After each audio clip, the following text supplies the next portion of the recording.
بسم اللہ الرحمن الرحیم الحمد للہ رب العالمین والصلاة والسلام علی النبی الکریم وعلی آلہ واصحابہ اجمعین ومن تبعہم بإحسان الی یوم الدین۔ بزرگان محترم، برادران عزیز اور ہماری قابل احترام مائیں بہنیں اور عزیز بچیاں، جیسا کہ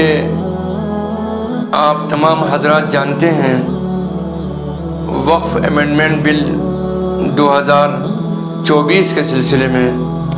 جوائنٹ پارلیمانی کمیٹی نے رائے مانگی تھی۔ مجھے بہت خوشی اور مسرت ہے کہ آپ تمام حضرات نے All India Muslim Personal Law Board کی آواز پر لبیک کہتے ہوئے اس کے QR کوڈ اور لنک کے ذریعے بھرپور طریقے سے اپنی رائے بھیجنے کا سلسلہ جاری رکھا، اور آپ نے یہ ثابت کیا کہ اس ملک کا مسلمان اس ملک کے دستور، کانسٹیٹیوشن، سنویدھان کا احترام کرتے ہوئے اپنے دینی و ملی تشخص کے ساتھ اس ملک میں رہنا چاہتا ہے، اور اپنی دینی شناخت سے کوئی سمجھوتہ نہیں کر سکتا۔ آپ کے اس جذبے کا ہم احترام کرتے ہیں اور تہہ دل سے ہم آپ کے شکر گزار ہیں۔ اسی طرح ہم خاص طور پر تمام معزز اراکین All India Muslim Personal Law Board, علماء، ائمہ مساجد اور خطباء کرام اور قاضی حضرات، نیز جملہ مدارس اسلامیہ، تعلیمی و سماجی اداروں اور رفاہی تنظیموں اور صحافی حضرات اور سوشل میڈیا پر سرگرم رہنے والے حضرات، اور اسی طریقے سے ملت اسلامیہ کے جملہ افراد اور ہماری بہنوں کے بھی ہم بے حد شکر گزار ہیں کہ انہوں نے وقف ترمیمی بل کے سلسلے میں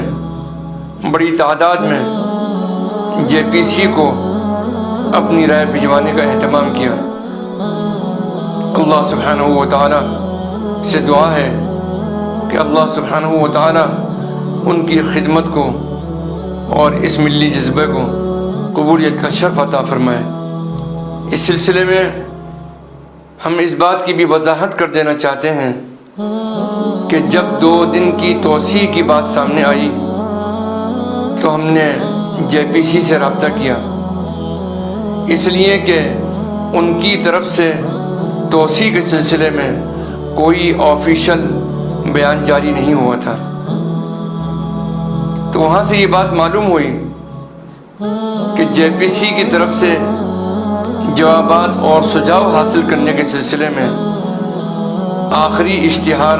اخبارات میں جو شائع ہوا تھا وہ 1 ستمبر کو شائع ہوا تھا۔ اس لیے 15 ستمبر بروز اتوار رات 12 بجے تک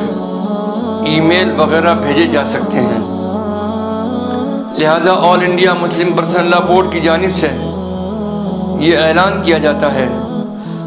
کہ ابھی ای میل بھیجنے کا سلسلہ جاری رکھیں، اور جن حضرات نے اب تک ای میل نہیں کیا ہے ان سے ضرور ای میل کروائیں۔ اللہ سبحانہ و تعالی آپ کو اس کا بہترین اجر عطا فرمائے اور اس ملی جذبے کو اور خدمت کو قبولیت کا شرف عطا فرمائے۔ آمین ثم آمین یا رب العالمین، والصلاة والسلام علی النبی الکریم، والسلام علیکم ورحمۃ اللہ وبرکاتہ۔